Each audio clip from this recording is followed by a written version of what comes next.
Good afternoon, and thank you for joining today's webinar. My name is Matthew Jane, and I'm the Learning and Engagement Manager for the State Historical Society of Iowa. The Iowa History 101 webinars, presented on the second and fourth Thursdays of each month, explore Iowa's history from pre-statehood to current day. You can learn more about this series and all of our programs on our website at history.iowa.gov. Please remember to sign up for each webinar you would like to attend, and don't worry if you can't watch live because all presentations will be recorded. Now, a few housekeeping points before I introduce our speaker. Everyone came into this webinar on mute with cameras off. Closed captions are available by clicking the closed caption button on your screen. The webinar is being recorded and will be placed on the Iowa History page of YouTube in a few days. I've disabled the chat function, but if you have any questions, please type them into the Q&A feature throughout the webinar. My colleague Andrew Klump is watching that feature and will prepare a list of questions for the speaker at the end of the presentation. But please note, we may not be able to get to all the questions. I'm pleased to introduce our presenter for today, Doug Hoverson. Doug Hoverson is the author of The Drink That Made Wisconsin Famous, Beer and Brewing in the Badger State, and Land of Amber Waves, The History of Brewing in Minnesota, and a forthcoming book on brewing in Michigan, all published by the University of Minnesota Press. Amber Waters won the 2008 Minnesota Book Award for Minnesota Nonfiction. He also has done a lot of research for a possible book on the breweries of Iowa.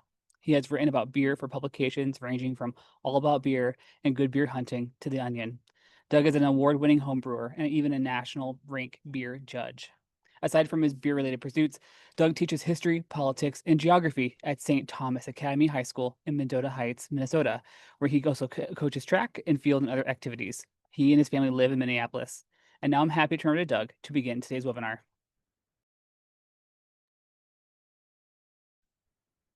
Thank you, Matthew and Andrew, and to everybody at the State Historical Society of Iowa. I'm very pleased to have been invited to participate in History 101.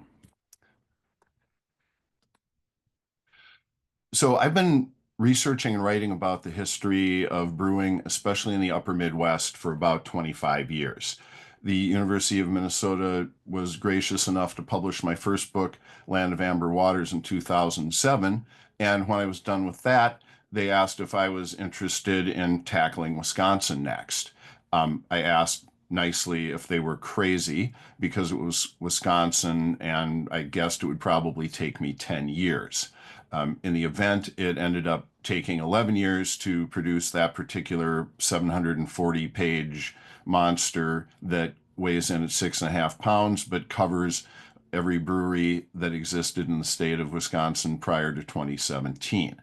The success of these books has enabled me to appear as a guest expert on television documentaries, including even a couple of episodes of History Channel programs.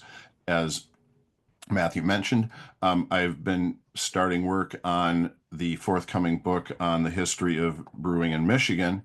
And in 2019, after the Wisconsin book came out, I began working on Michigan and Iowa brewing history in parallel. And I was hoping to be able to get serious work going on both of those books. In fact, because my son was then a student at the University of Iowa, I was hoping to be able to use his off-campus apartment during the summer of 2020 to use as a base for my research throughout the state. Of course, during the summer of 2020, most plans were upended, and as a consequence, the Iowa book was placed on the back burner for a time. And so I'm very grateful to have this opportunity through History 101 to revisit the work I did and give it a little bit of a push forward. I'm also grateful to a number of people and organizations who have helped me in countless ways as I've been doing my brewery research. The most important of these is Randy Carlson, who has been working on the history of Iowa breweries for decades and has done the first really important compilations of their histories. And I'm hoping that I will be able soon to build on the work that he has started. The American Breweriana Association, the ABA, and the National Association of Brewery Advertising, NABA, are among the important groups of brewery historians and collectors in the country, and their publications include many articles about the histories of the breweries of Iowa, in addition to their other work. And as you will notice throughout the presentation, the ABA's companion website, ababeercoast.com, is the source of many of the images, especially the labels used in this presentation. And finally, there have been numerous individual collectors within these organizations who've invited me to view their collections, to share with me some of their research, and to just generally encourage me in the course of my work. A quick note on the images often associated with brewery advertising. Breweries throughout North America have appropriated native place names, portraits, and imagery to brand and advertise their beer. Breweries throughout the world have used female images to sell beer. Iowa and its businesses and breweries were part of this cultural process, and these images are part of the historical record. I have minimized these for this presentation, but could not avoid their use entirely. So the title of the presentation is Iowa Brewing: A Complicated History. And in truth, all brewery history is complicated. In fact, all history is complicated. And complicated doesn't always necessarily mean that it is dramatically different.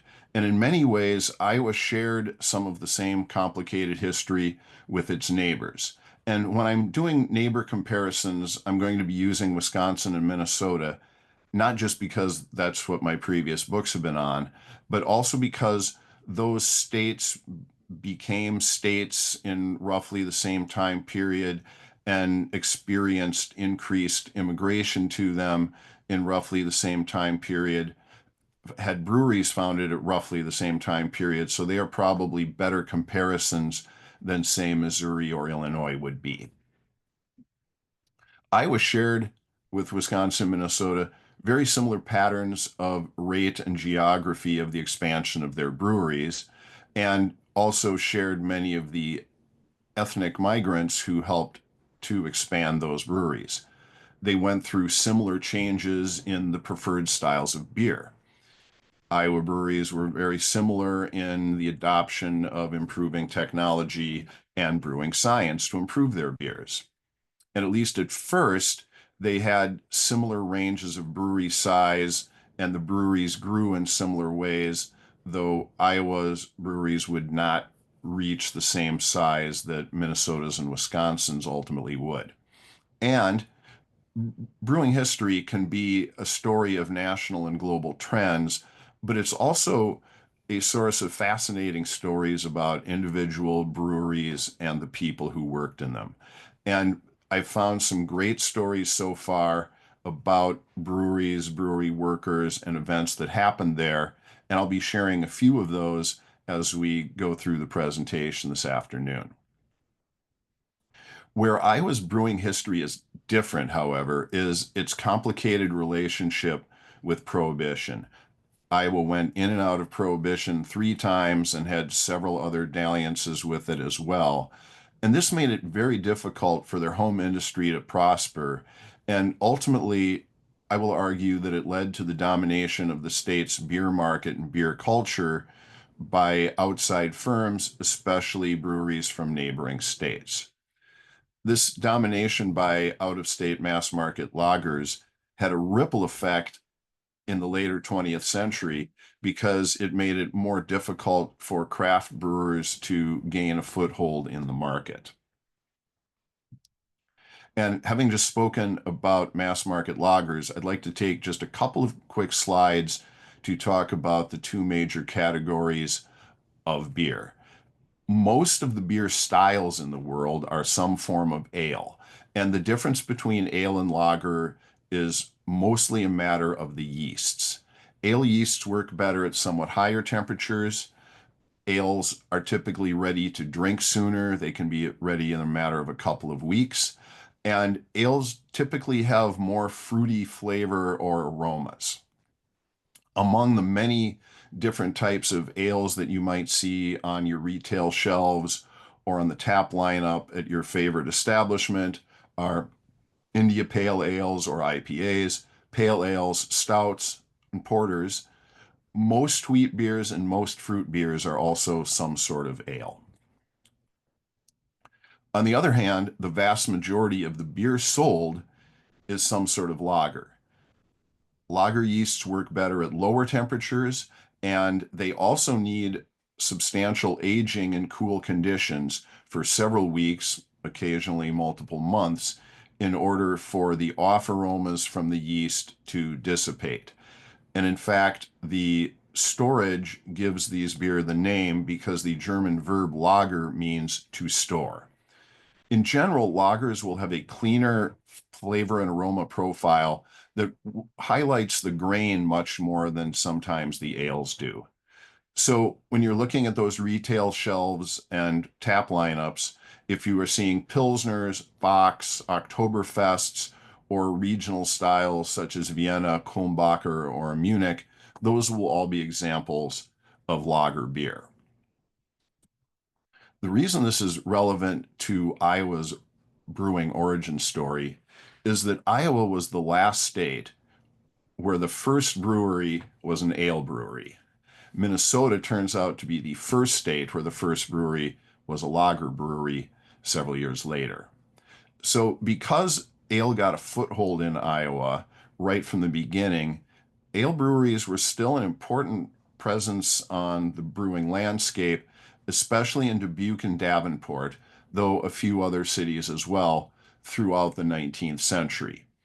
Ales, of course, as we will see later, will be dominant in much of the craft brewing world. The first brewers in Iowa, about which we know very little, were clearly home brewers. We know of their existence from advertisements in local newspapers where local merchants offered either barley or hops or yeast for sale for people making their beer at home.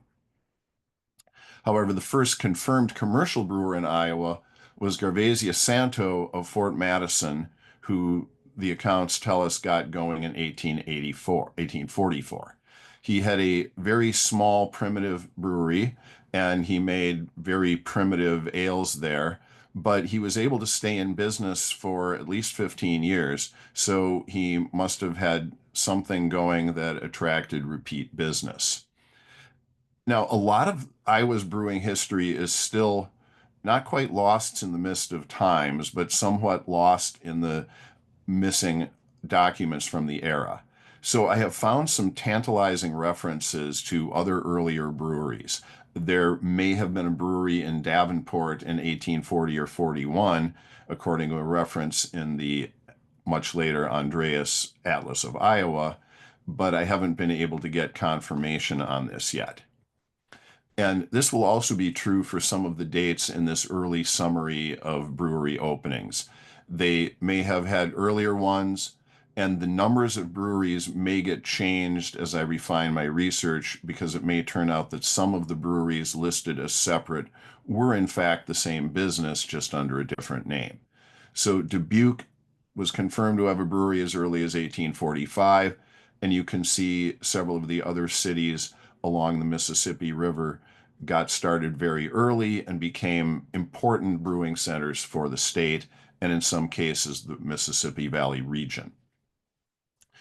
Brewing in Iowa began to move west, somewhat following the population, and by the mid to late 1850s, brewing had made it all the way to the far western side of the state. But you will notice that in the final cities, Iowa City, Council Bluffs, Cedar Rapids, and Sioux City, they had fewer breweries throughout their history. Part of this is because other breweries were well established and were able to take the markets before they got going. Most of these cities, of course, are river cities, and that was important in the early days of brewing because the rivers offered transportation. The cities had a concentrated population both for labor and for markets, and the river bluffs offered caves, either natural ones or ones which could be easily excavated for cool storage of the beer. When Iowa breweries got started, they were all very small firms. They were family businesses or small partnerships, and the very nature of them meant that there were a lot of changes in ownership for many of these firms. The breweries themselves were often very humble in appearance, built in vernacular style. They were typically frame structures, and many of the breweries of the era showed signs of having been expanded as the market required and as the brewery's funding allowed. Many of the breweries were located in very small cities or villages. For example, the Shorey and Lehman Brewery pictured here was in Elgin, and their population in 1880, just a few years after this engraving was published, was only 428 people. So a brewery of this side must have had to look into the countryside at least somewhat to sell much of their beer. The small family breweries, which dominated Iowa's early brewing landscape, shared a lot of characteristics with other types of family businesses, and in fact, with family farms.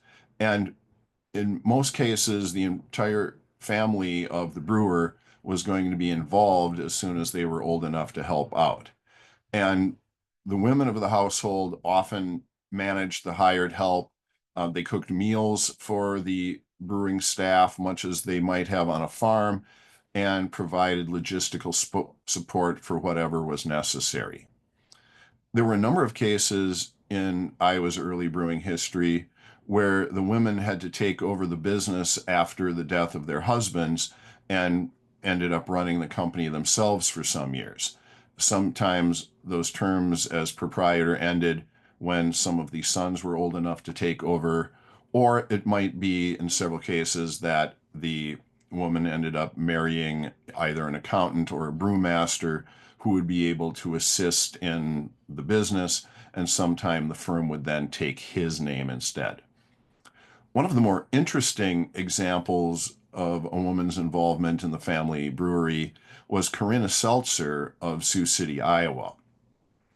Her husband Rudolph wanted to buy out his partner because he turned out to not be very helpful in the business, but Rudolph didn't have enough money to buy out his partner's shares at this point. So Corinna sold her gold watch to finance the purchase. And the story has kind of a sweet ending because about 10 years later, for her 45th birthday, Rudolph bought her a new gold watch, which was much more valuable than the one she had sold and sacrificed to help the family business get going. As Iowa's breweries grew larger, they often took advantage of this to build an all new plant rather than to continue expanding their existing brewery piecemeal. This would give them a chance to take advantage of the new technology, of which I will be speaking shortly, and to also increase their size and efficiency.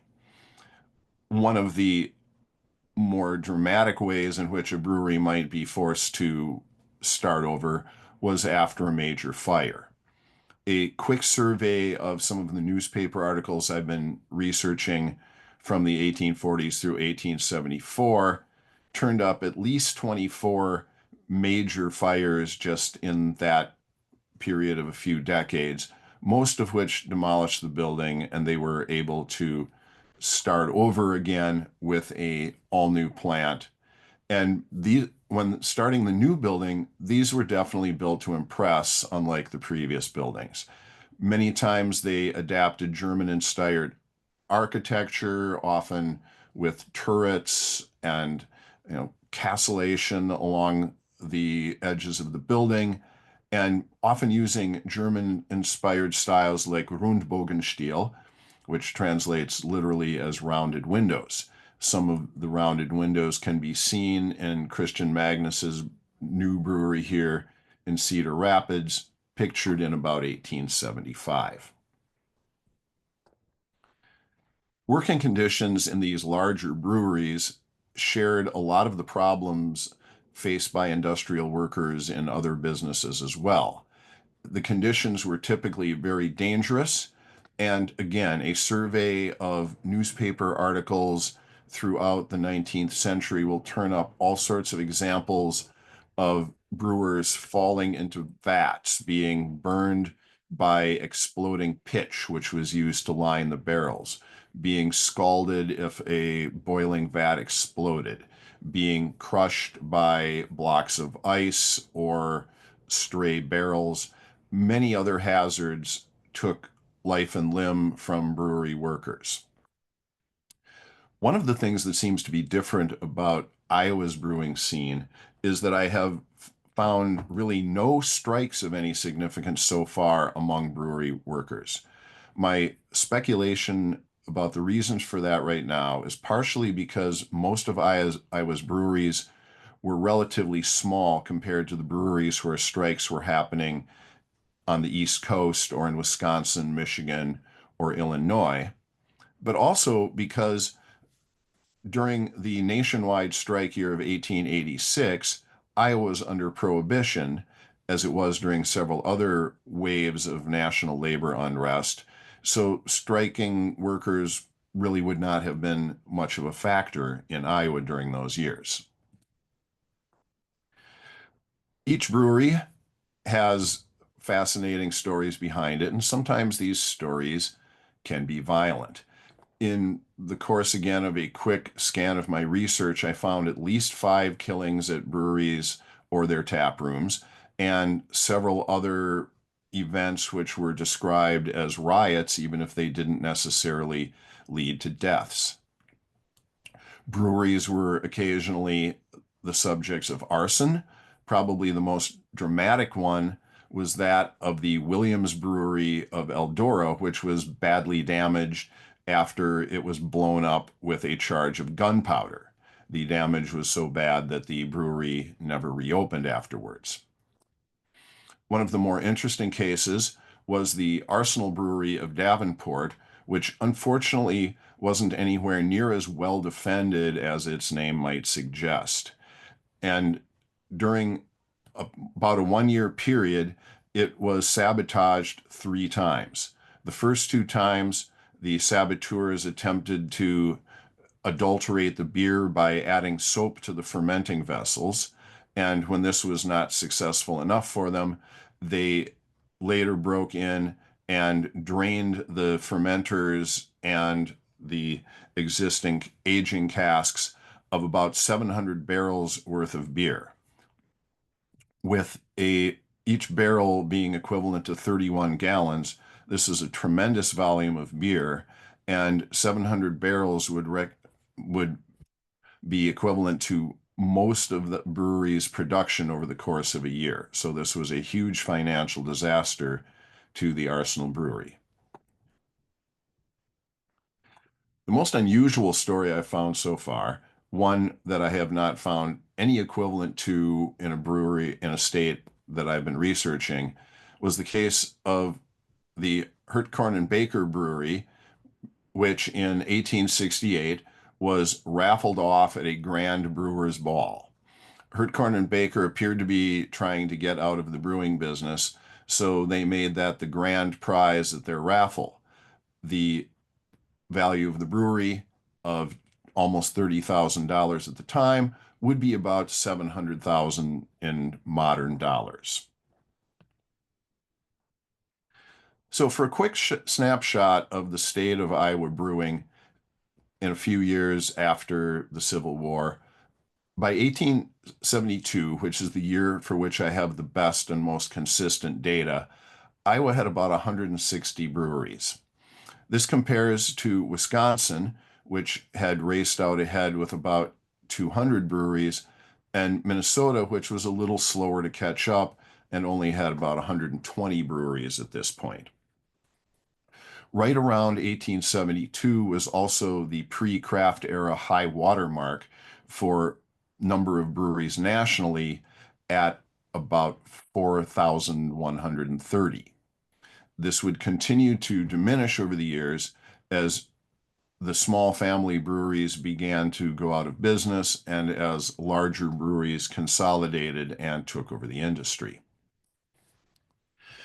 Much of the reason that larger breweries began to dominate the field was because of the rapid pace of technological change, most of which involved spending a lot of money. So steam power was becoming increasingly more practical in the years after the Civil War. And by the late 1870s, it was very rare to find a brewery of any size which was not steam powered. In addition, by the 1870s, artificial refrigeration was available much more readily for brewers, both to refrigerate their breweries and for rail cars to ship their perishable lager around the state and, in some cases, around the country. In addition, by early 1880s, Emil Christian Hansen of the Carlsberg Brewery in Copenhagen had isolated pure yeast strains, and these quickly spread throughout the brewing community and were enabling brewers everywhere to significantly improve the quality and consistency of their brews. The other big tech change in the 1870s was the stability improvements in lager and changes and developments in bottling technology. So, bottled lager beer became readily available in the late 1870s. Bottled ale had been available for many decades previously, and on a more limited scale, even back in the revolutionary times. But lager was harder to ship and needed refrigeration and a very stable recipe. But these obstacles were overcome by the late 1870s, and bottles began to circulate throughout the country. This increase in bottled beer also required a development which is a favorite among breweriana collectors, the development of the beer bottle label. These were originally not really designed for advertising so much. They were mostly just to help the brewer retrieve their very expensive stock of bottles.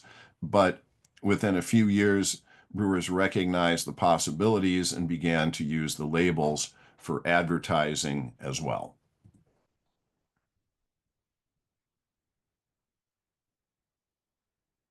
One of the most important aspects of Iowa's brewing culture is the presence of outside brands.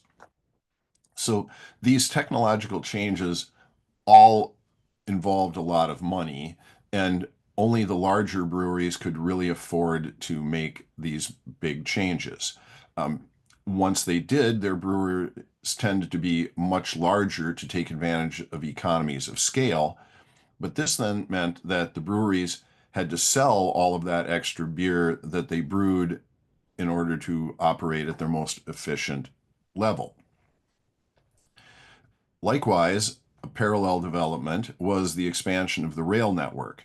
And Iowa was already well equipped with railroads earlier, but the rail network continued to fill in, which meant that breweries from all over the country could ship their beer to far distant locations and be reasonably assured that it would arrive in safe conditions. Many breweries depended on independent local bottlers, such as that of Giese and Son in Council Bluffs, who would often bottle for multiple different breweries from, in this case, multiple different states. Some of the larger breweries, especially later on, would engage exclusive agents like S.R. Cheadle of Ottumwa, Iowa, who was the exclusive local agent for Anheuser-Busch's beers, in particular Budweiser, which was by the turn of the century well established all over the country. If you wanted to build a new brewery in the years after the 1880s, you had to start big right from the beginning. And it was going to be nearly impossible for a small family firm to compete against the larger state breweries or indeed the breweries coming from all over the country to sell beer in your town. So most of the breweries started in the 1890s or later, started as corporations rather than family firms, and they hired professional architects to design very impressive buildings, such as the Waverly Brewing Company, which was founded in 1902. Even bigger than Waverly was the new Dubuque Brewing and Malting Company's plant, which was completed in 1896 on Jackson Street in the northern part of Dubuque. And these gave them opportunities to install the best and latest brewing equipment and to do their work on a much larger scale than ever before.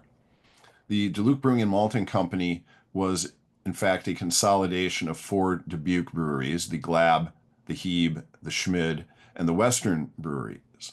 And consolidation of breweries was very common in the later portion of the Gilded Age. In fact, it was common in many industries, but it had two major purposes. One of them was to get even more economies of scale and to eliminate the competition and allow these new, larger combination firms to dominate more of their local markets. Another important feature, though, was that the later portion of the Gilded Age was the era of the Great British takeovers, and the local combinations found that this was going to be a better way to raise enough funds to stave off any unwelcome takeover bids by British syndicates. But as we get to the later portion of the 19th century, this brings us to Iowa and its continued attempts to establish prohibition. In short, prohibition in Iowa suffered from uneven enforcement until the final national prohibition of the 1920s. But interestingly, this gave a lot of breweries a chance to stay in business, even though the state was allegedly dry at the time. Enforcement tended to be much more lax in the larger cities. It tended to be much more strict in the rural counties. And this also led to the changing geography of Iowa's breweries as they concentrated more and more in the cities for legal reasons. Iowa went dry for the first time in 1855. Like many other states in the United States at that time, many of them were emulating the so-called Maine Law of the 1840s, named after the first state to adopt such statewide prohibition. Most of these early Maine laws either got tossed out or were proven ineffective. Iowa recognized theirs was ineffective almost immediately and modified it by a so-called license law in 1857, which put very strict restrictions on when beer could be sold, who it could be sold by, and under what conditions. So license law will be the prevailing system for many years. In 1882, there was a constitutional amendment approved by the voters, but the Iowa State Supreme Court tossed this out a year later on the grounds that the method by which it had been sent to the voters was unconstitutional. The state legislature did not let this situation last for long and passed a strict dry law in 1884. Now, this law supposedly outlawed all manufacturing and sale of alcoholic beverages in Iowa, but many breweries continued in operation anyway. Some of them depended on lax enforcement, but some of them contended that manufacturing of beer was not part of commerce and therefore was not a fit subject for regulation by the state government. This question ended up going all the way to the Supreme Court of the United States, and their decision in the case Kidd versus Pearson in 1888 held that Iowa's law was in fact constitutional and they could in fact prohibit actual brewing.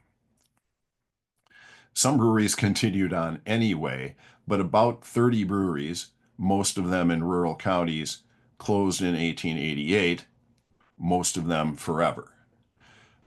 One less common situation was that adopted by Bowman Brothers and Gerst of Marshalltown, which was far enough north that they thought it was convenient to simply move across the border to Albert Lea, Minnesota. What they were not expecting in their new, slightly smaller brewery was huge parties of thirsty Iowans who would take the train north to drink at their brewery on weekends. And this ended up overwhelming Bowman Brothers and Gerst, and they were not ready for the influx of Iowans looking to wet their whistles. This particular period of prohibition also led to one of the nation's most notorious killings of a prohibition advocate. The Reverend George Haddock of Sioux City was a temperance advocate and prohibition supporter who, like many of his fellows, took it upon himself to investigate cases where saloons were still continuing to sell alcohol and breweries were remaining in operation. In 1886, he was shot to death in the streets of Sioux City by a couple of assailants. And John Arensdorf, foreman of the France Sioux City Brewery, was arrested and tried for the crime. He was acquitted, and according to local accounts, Arensdorf and the jury went out for beers afterwards to celebrate.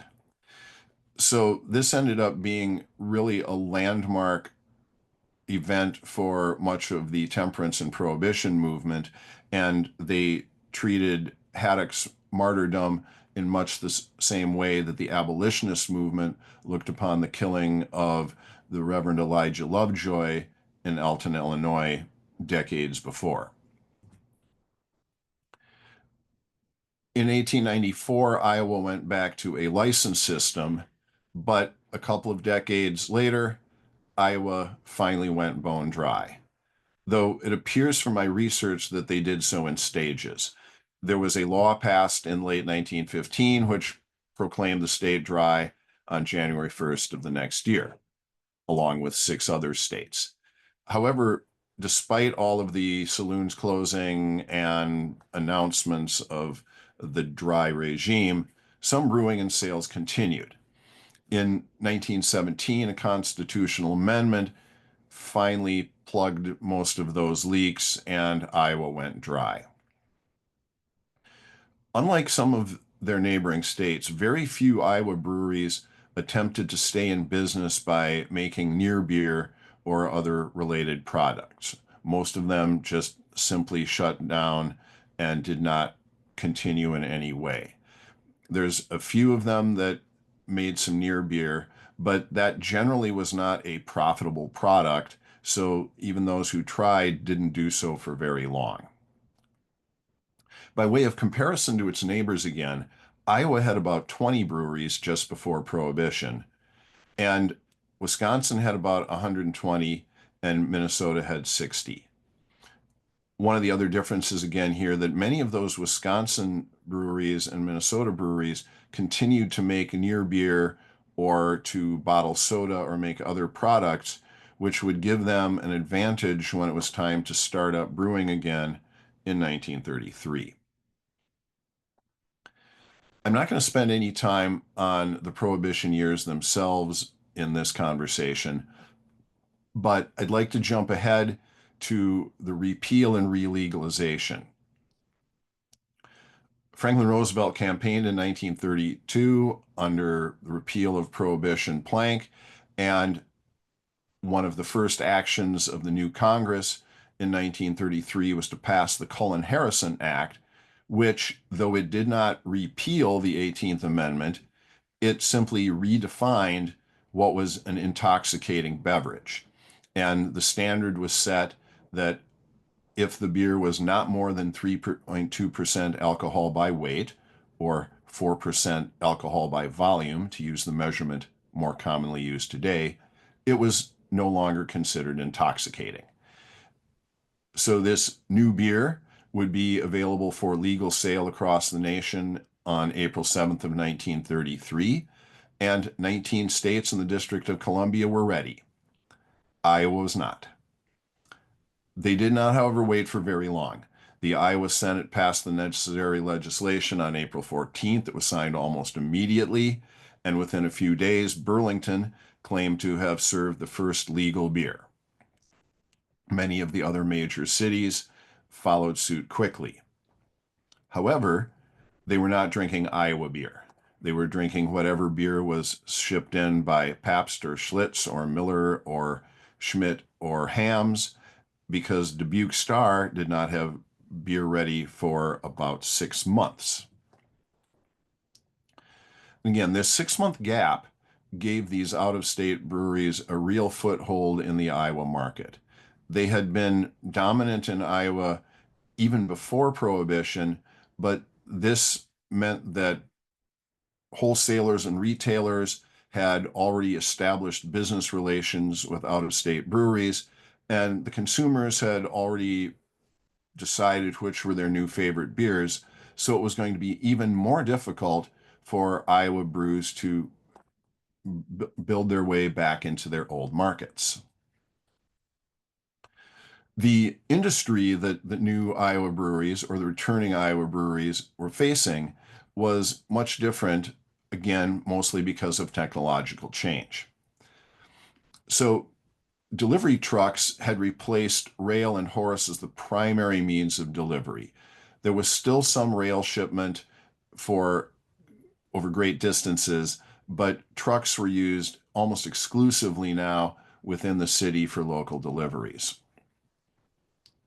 The beer can was introduced in 1935, at first by the Kruger Brewery of Newark, New Jersey, but it became an overnight sensation and was adopted by breweries throughout the United States and indeed throughout the world.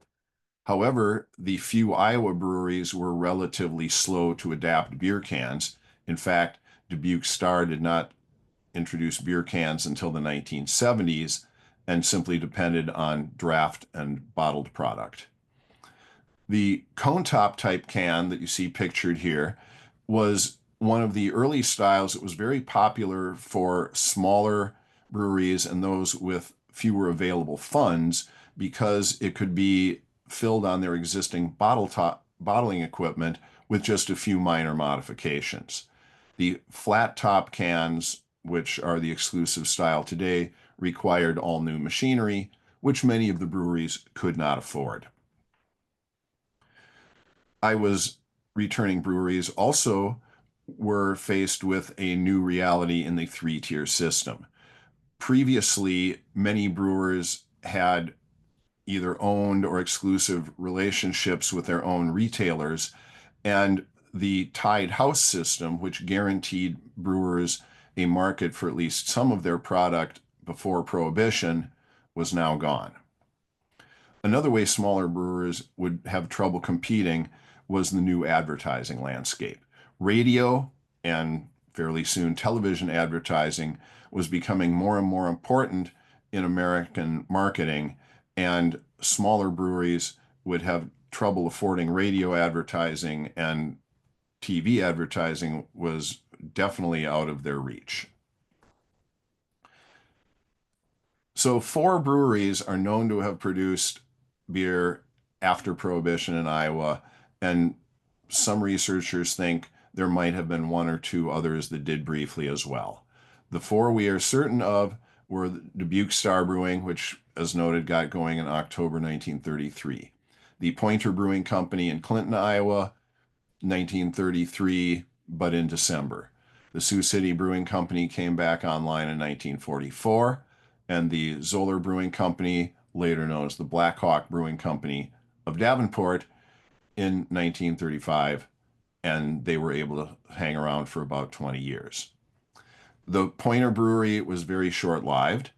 The Sioux City Brewing Company managed to make it into the 1960s, but in 1959 they were purchased by Kingsbury Brewing, and they were only used as a branch operation for about 2 years after the sale. Going back to our neighborly comparisons, Minnesota had about 24 breweries return or start fresh after Prohibition. Wisconsin had 90. Many of them closed again quickly, but that still represents a much more vibrant brewing industry. And this situation is what largely has led many casual observers to dismiss Iowa's brewing history. The reason really is not so much the pre-Prohibition history, where Iowa had a very important, very representative brewing history, but it's that period from 1933 to 1985. They had very few breweries, and it was the era in which advertising, especially in radio and TV, made more distant breweries famous. Especially think of Hams and the Hams Bear and the Sky Blue Waters campaign. This also meant there would be very little brewery advertising or breweriana from Iowa breweries on tavern or people's basement walls. A further complication was Dubuque Star, later doing business as the Joseph Pickett Brewery and under other names. They did a lot of contract brewing for store brands and other beer companies, but a lot of these brands did not make any sort of identification with Iowa.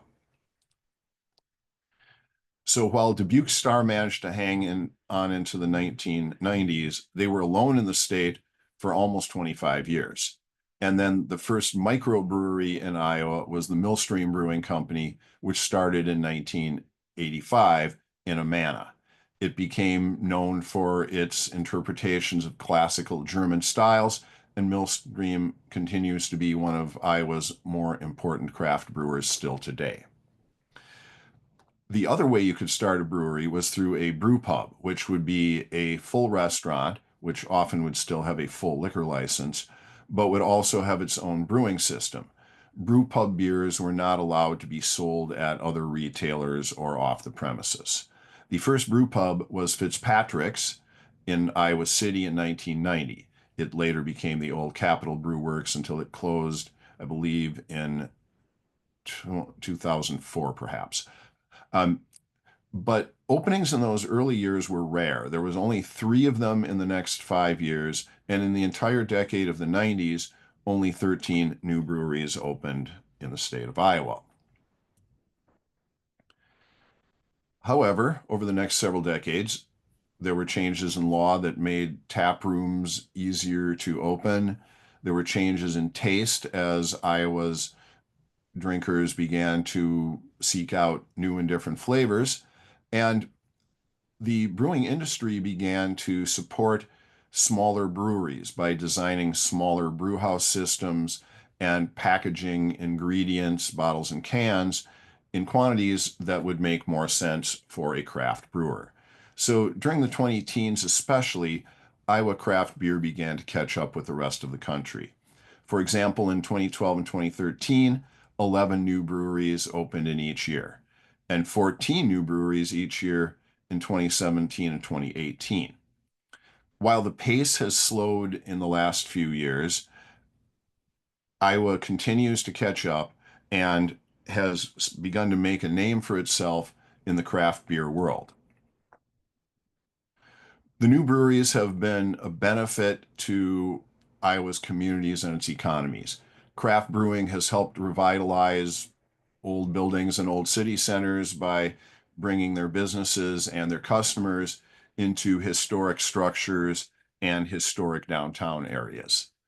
Some brewers have instead elected to build a new facility, which would avoid some of the complications of getting brewing equipment into an older space and also help them design their own unique atmosphere. These figures from the Brewers Association, a trade and industry lobbying group, show how much progress Iowa has made. There are now 127 breweries as of the end of last year in the state, placing Iowa right in the middle among the 50 states. Minnesota, as of this same period, ended the year with 234, Wisconsin with 262. Because this is a lobbying group, they emphasize the tremendous economic impact that beer has made on the state and how diverse the industry is. This diversity has been seen in particular in really changing the definition of what beer is and can be. Christian Magnus, Adam Glab, or Rudolf Seltzer would be amazed by some of the things they would see on the shelves or along the lines of tap handles, which are described as beer. They would find something like a coffee stout to be inconceivable. And while brewers of the 19th century used barrels to age and condition their beer, they would be probably surprised by breweries creating barrel aging programs using whiskey barrels and wine barrels to add complexity to their many different types of beer. There's a lot of great ways to expand your own definition of beer.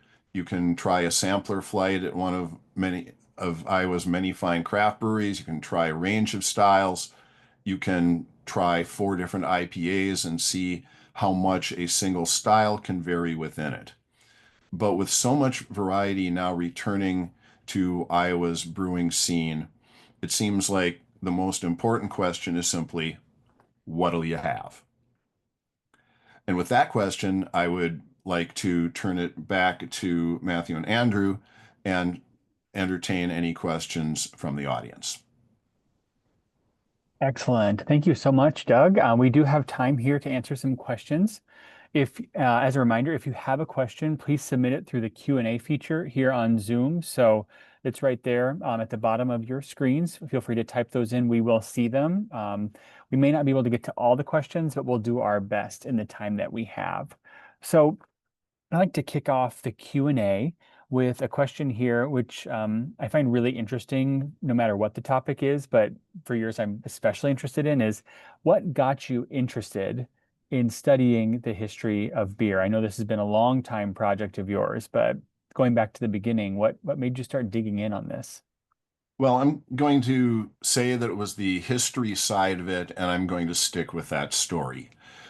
It was really just a function of growing up and either having a family where beer was treated as something special or falling in among college friends who were interested more in quality than quantity. And it moved from there to traveling with my wife, and it seemed like every time we'd go on vacation to a small town, we'd walk by a building which used to be a brewery 100 years earlier. And from there, I was doing some research and found a reference to an old brewery in Moorhead, Minnesota, and I had never heard of it and asked the question, well, who knew? And in short, I started looking, didn't really find a book which answered that question. Mentioned to some friends that, oh, maybe someday I'll write a book about this. And friends and family kept asking me how the book was coming along, and I was stuck. Hmm. Yeah, it's funny how those comment like that can lead to all kinds of new things, especially when the people won't let you live it down. Hmm. Another question here, I'm curious to hear your thoughts on is I was struck as I listened by how when you're telling the story of brewing, you're also telling this really interesting story of politics, of legislative reform in prohibition or economics, of immigration. And so I wonder if you could talk a little, even economics, if you could talk a little bit about how you've seen the study of a specific industry and craft and how that's helped you understand the history of this region or the country more broadly better, because it does intersect with so many broader themes. Yeah, and that's a great question. And one of the reasons that brewery history appeals to me is I have a notoriously short attention span. And this is something where I can stay on the same subject, but as the questioner noted, I can look at the history of immigration. I can look at the history of economics on both the micro and the macro level. And I can look at even some of the subfields like the history of advertising and how the methods of advertisement changed over time. I can also look at architectural history. So many of these are constantly weaving through the history of breweries. And, I chose some things to emphasize today in a shorter presentation, but there have been a number of studies on the economics of beer, especially things like industry concentration. And just to emphasize that one, Iowa had a very diffuse brewing industry. It wasn't a situation like, say, Wisconsin, where a huge part of the industry was concentrated in Milwaukee. Um, Mm, mhm, Iowa's was much more spread out along the various rivers. So there never really became one brewery to rule them all. mm, mhm. Yeah, that's interesting. Um, Got a question here, another one. It says, "Have you read Beer Money: A Tale of Iowa City, the Iowa City Beer Mafia?" And then, if you have, are you or maybe if you haven't, are you following the Death of the Brewer movie that's based on that book? I have a copy of the book. I have glanced at the first few pages, but I haven't gone through the entire book yet. So I have not had an opportunity to finish it, and I was not aware of the following movie, which I will definitely have to take note of. Hmm. I know as someone who's done my share of research, like there's always that book on my desk that I've looked at and I know I need to read, and I haven't quite gotten there yet. Another question here is, can you talk about the connections to women's suffrage, especially in river counties? This person's heard that breweries would often run advertisements next to suffrage articles, which were supposedly to remind people that votes for women would or could lead to prohibition. Yes, that's a fascinating question. I can't speak directly to the placement of brewery ads next to temperance articles and notices. Um, I would not be surprised.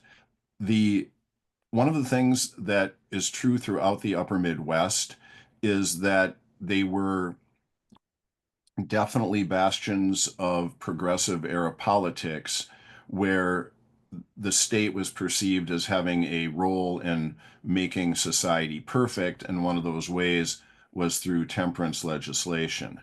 One of the other things about those states is they were definitely among the later ones to support women's suffrage. And some of this was because of the industries that brought in a lot of money, in particular brewing and distilling. So, um, some of the newspapers that I have seen were strictly temperance newspapers, and they didn't run beer ads. But it was very interesting. Some of the recent work I was doing on the 1917 state amendment was very pointedly talking about a popular referendum turning down the amendment in 1917 as being a vote of the men of Iowa. And it was being framed as an example of what would happen, what had happened because only men would vote, and asking the reader to consider what might have happened had women had the franchise at that point. Hmm. So there's a lot of commonalities in the little bit of work I've done so far on the women's movement in Iowa to other states, but they were definitely a powerful force behind not just statewide legislation, but also county and municipal dry laws. Mhm. I'll say for that question too, if you're interested in the women's side of that in particular, Sarah Eggy has a book up called uh, Women's Suffrage in the American Midwest, something like that. It's most about suffrage, but she does get into some of what you're referencing here, Doug, with alcohol and prohibition. We've got time for one more question. I think it's a great one. It's one I was wondering about. So I'll pitch it to you, and this will be our last question. But can you comment on how the different immigrant populations influence brewing and beer consumptions? For example, Swedes versus Germans.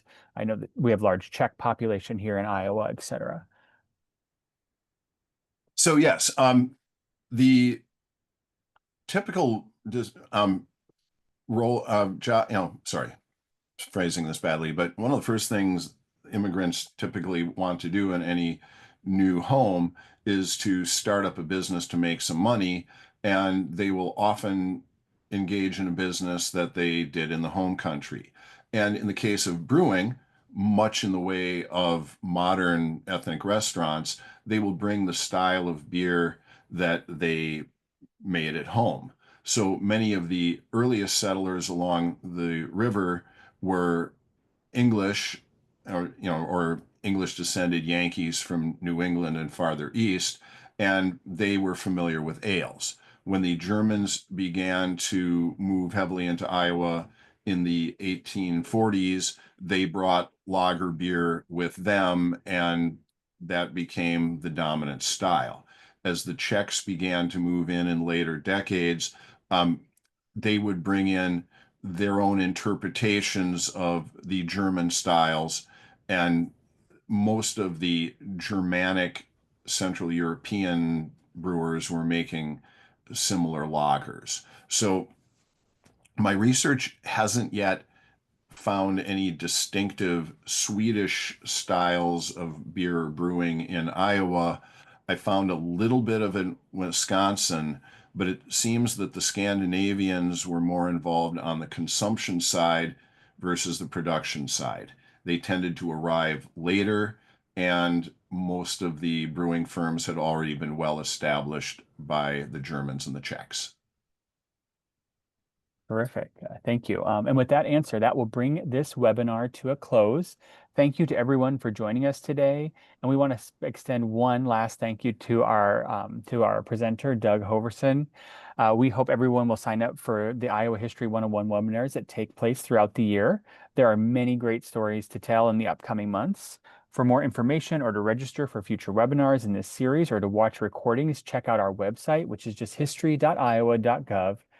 If you're looking to learn more Iowa history, you can find and watch over 120 recorded webinars of past 101 programs on our Iowa History YouTube channel. We look forward to seeing you virtually for our next Iowa History 101 webinar, September 11th. The topic will be Spine of Steel, the Life and Times of Maybe Dowd Eisenhower. Thank you all again for joining us today, and have a great afternoon.